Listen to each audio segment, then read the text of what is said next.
Hey, what's up, everybody? This is Charles Sabanson, and welcome you guys to another episode of the DREAMERSPRO show. We cover everything from sports, hot topics, classic debates, and entertainment.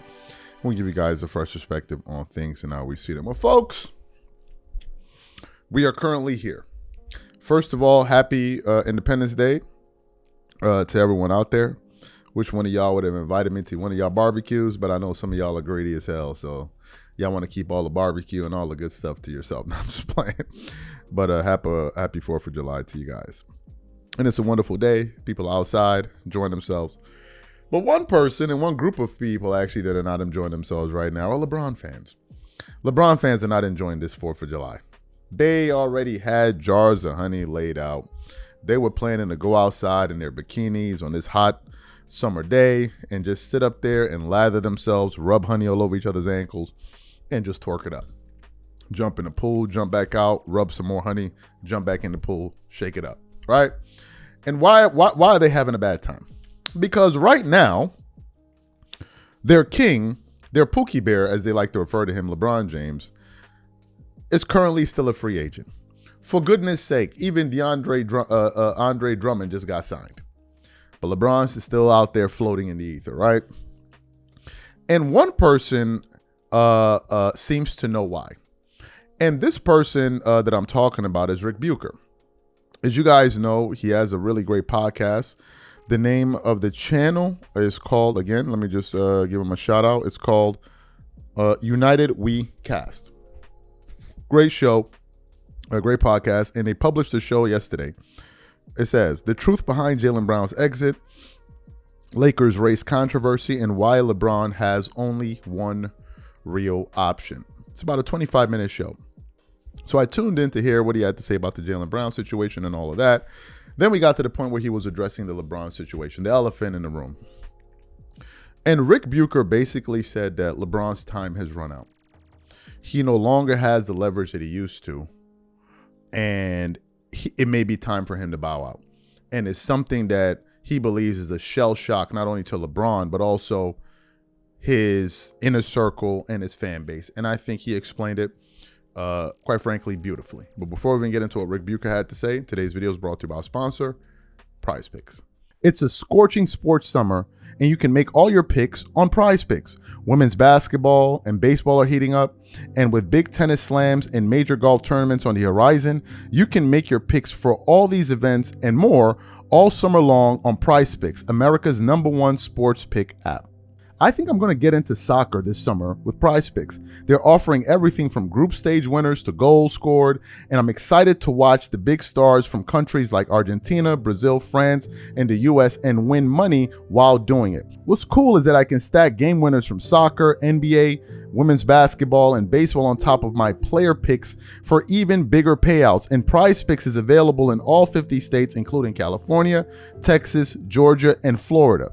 The entire summer of soccer is on Prize Picks, all 48 countries and every matchup. And if you rep your side during the tournament on Prize Picks, you could win a trip to the final in New York.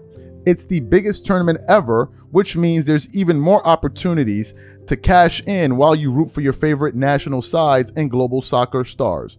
Download the app today and use code CLNS to get $50 instantly in lineups when you play your first $5.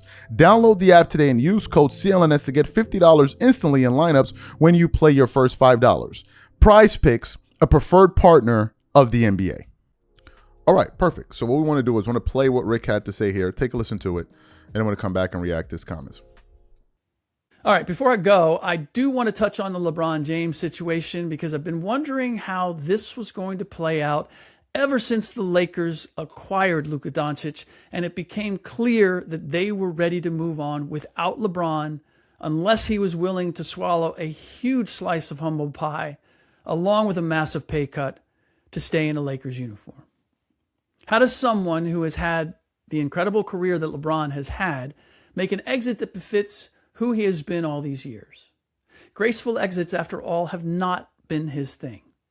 I had to smile when it was reported that LeBron had informed the Lakers he didn't intend to play for them next year, as if the Lakers weren't already planning for that to be the case. But kudos to the Lakers for allowing LeBron to present it that way and preserve some dignity on the way out. The Rich Paul propaganda about contacting every team in the league to determine the interest in LeBron is just window dressing. If teams were interested, he wouldn't have to reach out to them. It's a sign that LeBron and Rich are struggling with the new reality, which is that LeBron simply isn't valued the way he once was. He does not have the leverage he once did, which is not an indictment. No one is going to invest in a player who is turning 42 years old next season and comes with all the outsized attention and servicing that LeBron does. The only place that makes any sense is for him to return to Cleveland, where it all began. I can see the Cavaliers entertaining that because A, they have a very good team, but LeBron's playmaking and experience could give them a boost. And B, there isn't a player or personality currently there that is bigger than him. If he goes to Golden State, he is joining Steph Curry's team. And while it wouldn't be exactly like Kevin Durant joining the Warriors because they are no longer a championship caliber team, it would have the same aroma. We can argue all day long about who the bigger star is. Not the better player, but the bigger star. But we can't argue about the hierarchy. In the Bay Area, Steph was always bigger than KD no matter what he did, and the same would be true with LeBron. I seriously doubt LeBron wants to live that reality. If he did, he would have been more amenable to staying in LA. I also have no doubt that Pat Riley would entertain bringing LeBron back if he thought it would give the Miami Heat a better chance of winning. But this isn't LeBron going to join Chris Bosh and one of his best friends, Dwayne Wade, at the height of his power. This is joining Bam Adebayo and Giannis Antetokounmpo, two relative strangers, two guys who don't feel any particular allegiance to LeBron, two guys who are the true core of what the Heat are trying to build. LeBron would be an add-on, a complementary piece. Giannis has even thrown some shade LeBron's way by saying he's never been interested in joining a super team, that doing so is the easy way to chase a title. So you heard what Ric Bucher had to say. The writing is on the wall, man. The writing is on the wall. For the way that people like to promote him, and Nick Wright and Shannon Sharp and folks on ESPN and other places, you would have thought that he would have been the most sought after free agent. Certainly that's what even me, myself, I thought. But little did I know that that wasn't the case at all. As things currently stand on July 4th, there's been no major announcements. Now, one person contacted me and said, hey, look, he thinks an announcement is going to come out today on 4th of July. Then maybe he goes back to Cleveland. We shall see. Still early. But as things stand now, LeBron is still a free agent. And the story just seems to be changing and changing and changing with every passing day. And we went from LeBron having all the cards to now be the one currently unemployed, looking out from the outside, looking into the NBA. To the point where you even have his agent, Rich Paul, putting together PowerPoint presentations, essentially begging teams like the Knicks, Brunson, call LeBron. I'm like, what? Like, what? How the mighty have fallen. I've never seen anything like this. I mean, it is absolutely jarring to see what things are now, considering where they were just a year ago. I mean, it was all good just a week ago. Like, it's crazy. You now have people essentially begging for teams to sign LeBron. And it's like, wow, who's going to sign him? And I think that the only team that will potentially sign him, they'll be willing to put up with everything that comes with it and probably makes the most sense, is like what Rick said, Cleveland.